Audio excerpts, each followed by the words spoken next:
Bismillahirrahmanirrahim. Alhamdulillah hamdan bila nihayah,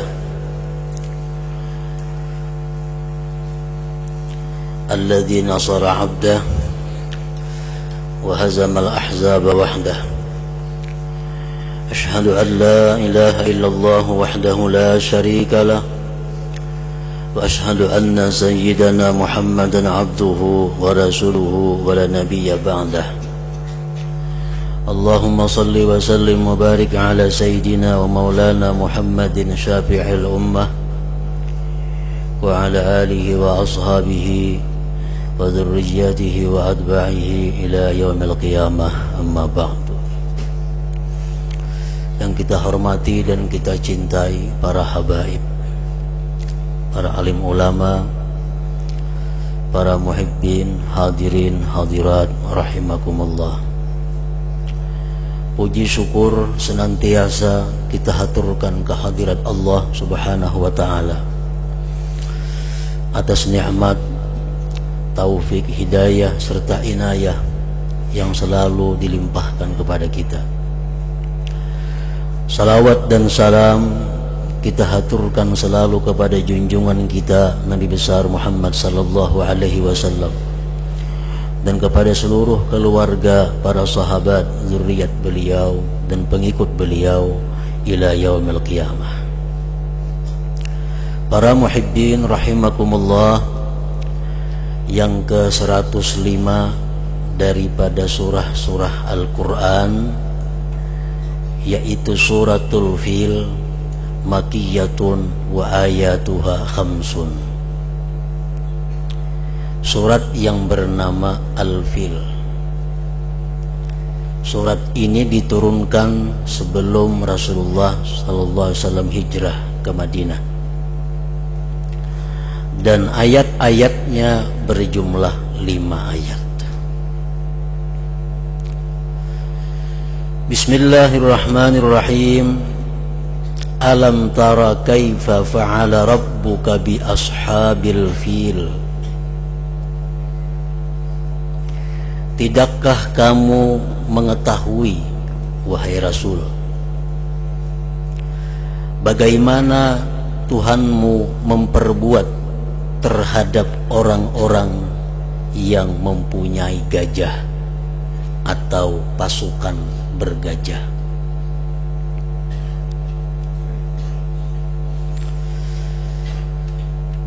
Di dalam kitab-kitab tarikh sejarah disebutkan bahwa beberapa hari sebelum junjungan kita Rasulullah sallallahu alaihi wasallam dilahirkan ke dunia ini, ada terjadi satu peristiwa yang sangat besar yang akan selalu dikenang sampai hari kiamat nanti, karena diabadikan di dalam kitab suci Al-Quran. Disebutkan bahwa seorang laki-laki yang bernama Abraha ibnu Sabbah. Abraha ini adalah rajanya negeri Yaman, beragama Kristen Nasrani. Abraha membangun sebuah gereja di ibu kota Yaman, San'a. Gereja yang sangat indah, yang belum ada gereja dibangun seindah itu. Nah, tujuan Abraha ini membangun gereja sedemikian rupa adalah untuk mengalihkan manusia yang selama ini berhaji ke Mekah. Dia ingin orang berhaji ke San'a. Nah, karena haji ini satu syariat mulai sejak zaman Nabi Adam sudah ada. Nah, setiap musim haji orang berbundung-bundung menuju Mekah ke Baitullah. Nah, Abraha itu berkeinginan supaya Baitullah jangan lagi dihaji, berpindah ke Yaman. lalu membangunlah gereja yang besar dan indah tadi. Nah, mendengar demikian pemberitahuan pengumuman dari Abraha ini, tersebar sudah kemana-mana berita itu. Di antara orang Quraisy ada yang marah. Rajulun min Bani Kinanah, laki-laki ini berangkat ke Yaman. Dimasukinya malam hari gereja yang indah itu, lalu dia buang hajat di gereja itu.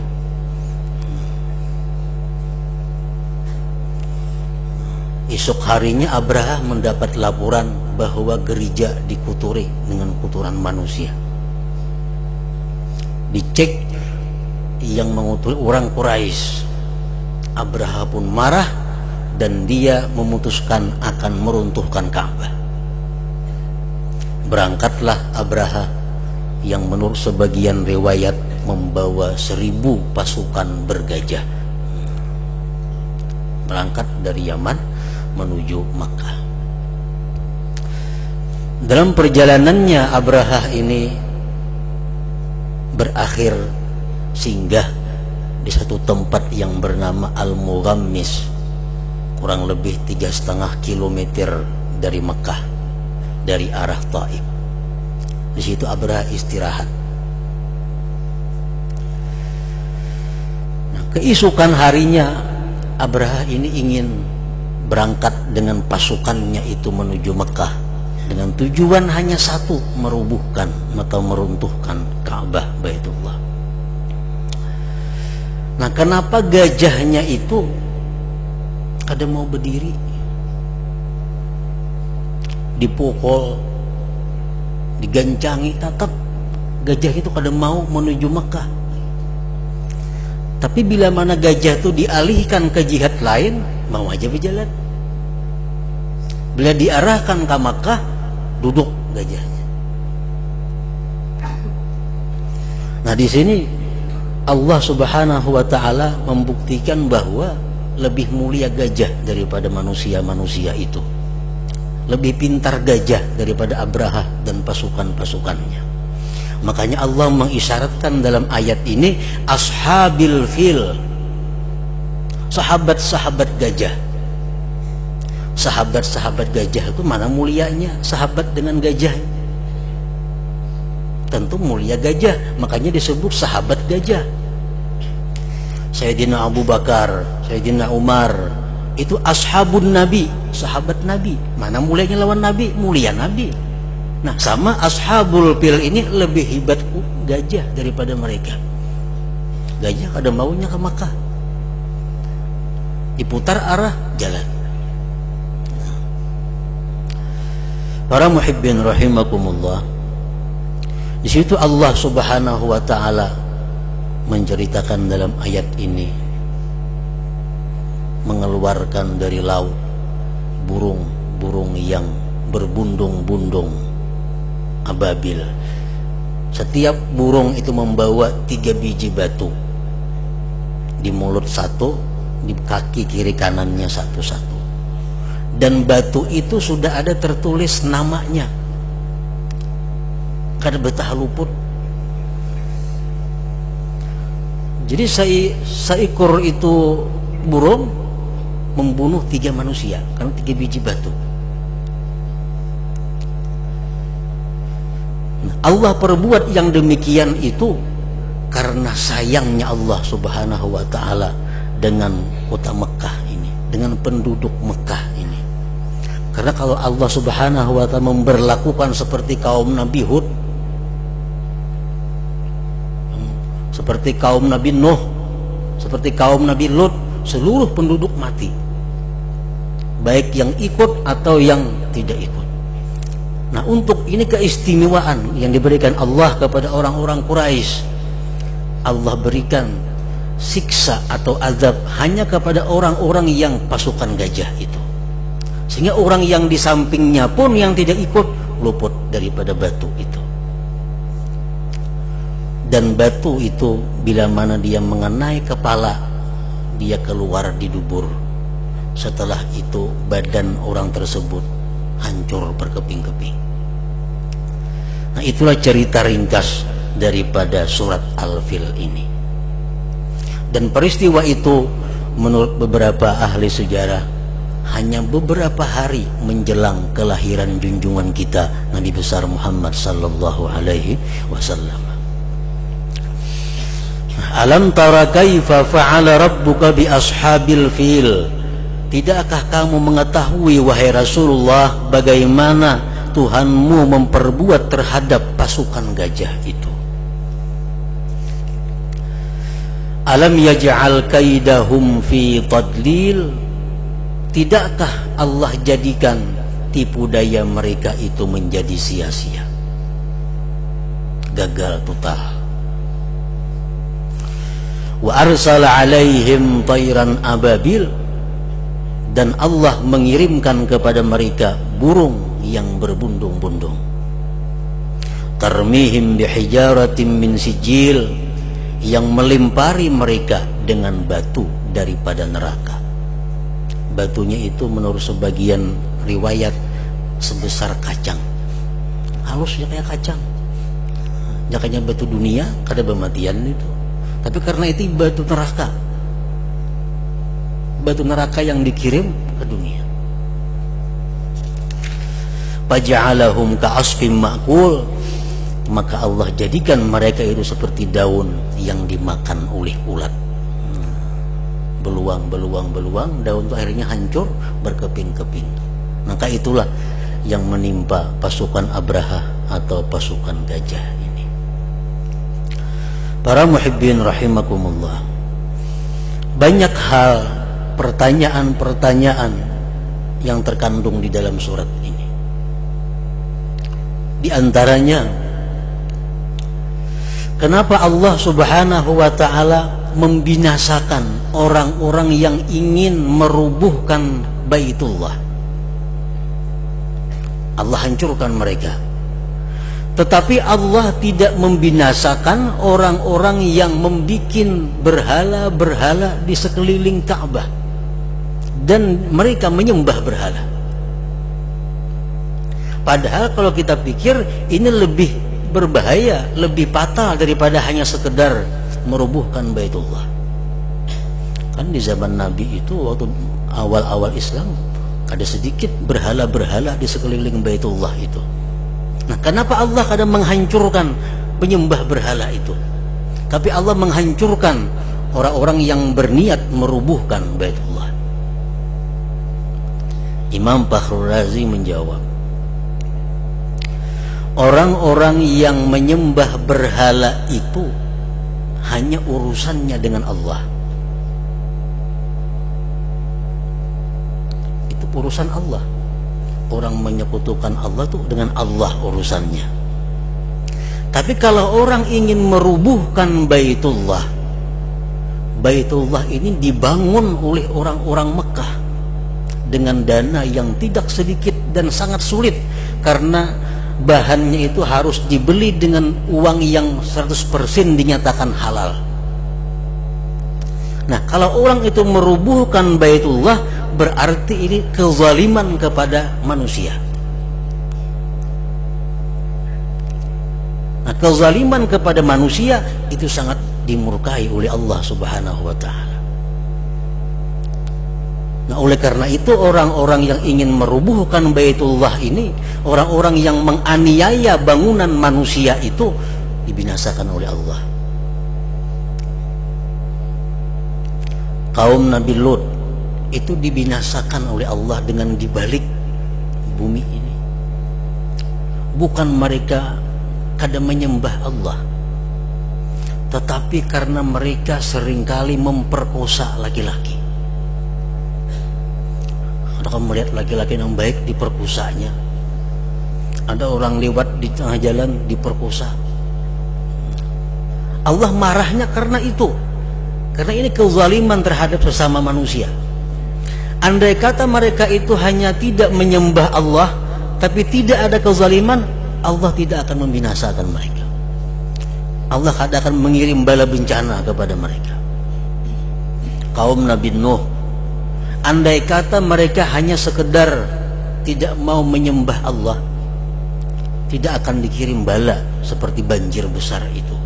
Tapi karena mereka ini mengatakan Nabi Nuh itu gila, ini sudah kezaliman kepada manusia. Lalu Allah membinasakan mereka dengan mengirim banjir yang besar. Nah, para muhibbin rahimakumullah, dapat dipaham daripada perkataan Al-Imam Fakhrul Razi ini bahwa andai kata satu negeri tidak menyembah Allah, tetapi di negeri itu tidak ada kezaliman, harta benda aman, kada ada perampukan, kada ada pemerkosaan, kada ada penipuan, tidak ada korupsi, negeri itu akan aman, tentram dan makmur. Tapi walaupun satu negeri itu menyembah Allah, tapi di negeri itu merajalela kezaliman, korupsi dan sebagainya. Sepeda motor kada kawa tahan tang hilang, terjadi tiap-tiap hari perampukan macam-macam. Walaupun ini negeri menyembah Allah, tapi satu saat Allah akan mengirimkan bala bencana kepada negeri itu karena kezaliman di antara mereka itu. Nah, para muhibbin rahimakumullah, jadi Allah itu sangat murka apabila antara makhluk ini tidak saling menyayangi, tidak saling menghormati. Allah akan sangat marah. Kalau Allah kada disembah, kada jadi masalah. Kenapa? Allah kada perlu sembahan kita. Kita mau bikin gereja 1000 biji, Allah kada berkurang kebesarannya. Satu negeri kada menyembah Allah, Allah kada turun derajatnya. Allah kada perlu sembah menyembah kepadanya. Tapi kalau negeri itu sudah berbuat hal-hal saling menganiaya, nah inilah yang membahayakan negeri itu. Nah, para muhibbin rahimakumullah, disinilah pentingnya amar ma'ruf nahi munkar itu. Bila kita melihat satu kezaliman, satu penganiayaan satu dengan yang lain, kita biarkan, berarti kita sudah mengundang datangnya bala bencana yang besar dari Allah Subhanahu wa ta'ala. Nah, para muhibbin rahimakumullah, itu salah satu yang bisa diambil daripada intisari surat Al-Fil ini, dan banyak lagi intisari-intisari yang lainnya. Kemudian surat yang ke-106 ini menjadi satu dengan surat yang 105. Bahkan di sebagian Al-Quran dijadikan satu surahnya, yaitu surat namanya Quraisy, diturunkan di Mekah, dan ayatuha arba'un, ayat-ayatnya berjumlah 4 ayat. Bismillahirrahmanirrahim. Li'ilafi Quraisy,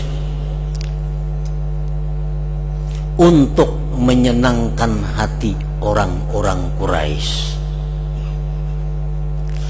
Kenapa Allah hancurkan pasukan Abraha tadi sehingga mereka gagal merubuhkan Ka'bah? Allah lakukan itu untuk menyenangkan orang-orang Quraisy. Karena Quraisy ini satu bangsa yang sangat dimuliakan oleh Allah Subhanahu wa ta'ala. Allah Subhanahu wa ta'ala menciptakan manusia terdiri dari 2 bangsa. Satu bangsa Arab, 2 bangsa non-Arab atau Ajam. Dari 2 bangsa ini Allah memuliakan, Allah menyayangi bangsa Arab lebih daripada bangsa Ajam. Bukan apakah itu pada adil ngarannya Tuhan? Bukan kada adil. Yu'tillah fadlahu mayyasha, Allah memberikan anugerahnya kepada yang dia kehendaki. Itu urusan Allah. Arab ini macam-macam bangsanya. Yang paling dimuliakan Allah, paling disayangi Allah, bangsa Quraisy. Bangsa Quraisy. Nah, dari bangsa Quraisy ini bermacam-macam bangsa lagi. Ada bangsa Tamimi, ada bangsa Adawi, ada macam-macam bangsa. dari bangsa Quraisy ini ada satu bangsa yang sangat dimuliakan Allah, yaitu Bani Hashim, bubuhan Hashim. Bani Hashim. Nabi kita termasuk Arab, termasuk sini dalam Quraisy, termasuknya Nabi kita Bani Hashim. Dari Bani Hashim ini yang paling dicintai Allah adalah Ahlul Bait, yang 5 orang: Rasulullah SAW, Sayyidatina Fatimah, Sayyidina Ali, Al Hasan wal Husain radhiyallahu anhu. Ini Ahlul Bait. Dari 5 Ahlul Bait ini yang paling dicintai Allah Rasulullah sallallahu alaihi wasallam. Jadi Rasulullah itu antara pilihan-pilihan dan pilihan, berasal dari Quraisy ini. Rasulullah SAW bersabda, "Faddalallah Quraisyan bisab'i khisal lam yu'tiha ahadan qablahum wa la yu'tiha ahadan ba'dahum." Allah melebihkan Quraisy itu dengan 7 perkara yang tidak Allah berikan kepada siapapun, baik sesudah atau sebelum Quraisy. Bangsa Quraisy ini bangsa keturunan Nadar bin Kinanah, disebut bangsa Quraisy. Yang pertama, ujar Nabi, yang Allah berikan kepada Quraisy itu adalah inni fihim, aku termasuk golongan Quraisy. Ini habaib ini orang Quraisy. Mata kabar habaib aja anaknya, padahal keturunannya Quraisy. Inni fihim, aku daripada Quraisy. Yang kedua, wal khilafah fihim, kekhalifahan itu orang Quraisy. Rasulullah, Abu Bakar, Umar, Utsman, Ali, itu semuanya orang Quraisy. Wal hijabah fihim, pengelola Baitullah, itu orang Quraisy. Kalau boleh tidak, itu sudah ketetapan dari Allah bahwa yang boleh mengelola Baitullah itu adalah orang Quraisy sampai hari kiamat. Orang Quraisy. Wasiqayatu bihim, yang keempat, pelayanan haji, pelayanan orang berhaji itu mesti diketuai oleh orang Quraisy. Ada kawanan lain. Yang kelima, wa nusiru alal fil, mereka ditolong menghadapi pasukan gajah. Jadi orang Quraisy itu sedikit pun kada mengeluarkan senjata. Ini semata-mata Allah yang membinasakan pasukan gajah itu. Wa abadullah asyra sinin lam ya'budhu ahadun ghairuhum. Yang keenam, orang Quraisy itu lebih dulu menyembah Allah 10 tahun dari yang lainnya, lain daripada Quraisy. Nabi kita berdakwah 10 tahun. Hanya orang-orang Quraisy yang ikut Nabi, yang lainnya beluman lagi. Yang ketujuh, wa nuzilat fihim suratun minal Qur'an, ada surah yang namanya Quraisy dalam Al-Quran. Surat orang lain tidak ada, bangsa-bangsa lain tidak ada nama surah Al-Quran. Itu 7 keutamaan yang diberikan Allah kepada bangsa Quraisy ini. Satu bangsa yang sangat dimuliakan dan dicintai oleh Allah Subhanahu wa ta'ala. Bahkan Rasulullah pernah menyatakan, keadaan manusia ini baik buruknya tergantung Quraisy. Bila orang Quraisy baik, manusia masih baik. Kalau orang Quraisy sudah rusak, manusia lebih rusak lagi. Nah, ini keutamaan orang Quraisy. Nah, li'ilafi Quraisyin, untuk menyenangkan hati orang-orang Quraisy, Allah binasakan pasukan gajah tadi. Ila fihim rihlatash shita'i was-saif, kesenangan orang-orang Quraisy itu adalah mengadakan perjalanan di musim dingin dan di musim panas. Musim dingin orang Quraisy biasa berdagang ke negeri Yaman, musim panas mereka berdagang ke negeri Syria. Maka itu menjadi aman, menjadi tentram. Karena sesudah kejadian Ashabul Fil ini, seluruh bangsa Arab takut sama orang Quraisy. Mereka tahu bahwa orang Quraisy orang yang selalu ditolong oleh Allah Subhanahu wa ta'ala. Jadi kemanapun orang Quraisy, kalau dia tahu Quraisy, orang sudah mundur, ada wani. Karena ada jaminan dari Allah. Terbukti dengan kalahnya pasukan gajah. Nah, jadi orang Quraisy kemanapun dia berjalan, senang hati mereka. Ila bihim rihlatash shita'i was-shayf. Nah, perintah Allah kepada orang Quraisy, "Falyabudu rabb hadzal bait." Hendaklah orang Quraisy itu benar-benar menyembah Allah, benar-benar beribadah kepada Allah.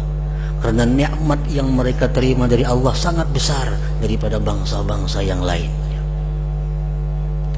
Alladzi at'amahum min ju' wa amanahum min khauf, yang mana Allah memberi makan mereka orang-orang Quraisy daripada kelaparan, dan Allah mengamankan mereka daripada rasa takut. Orang Quraisy kemanapun dia berjalan tidak ada takut dalam hatinya, karena orang dimanapun menghormati dan segan kepada orang-orang Quraisy, dan itu nikmat yang sangat besar dari Allah. Makanya Allah menuntut, "Falyabudu rabb hadzal bait." Makin banyak kita menerima nikmat dari Allah, tuntutan Allah makin keras.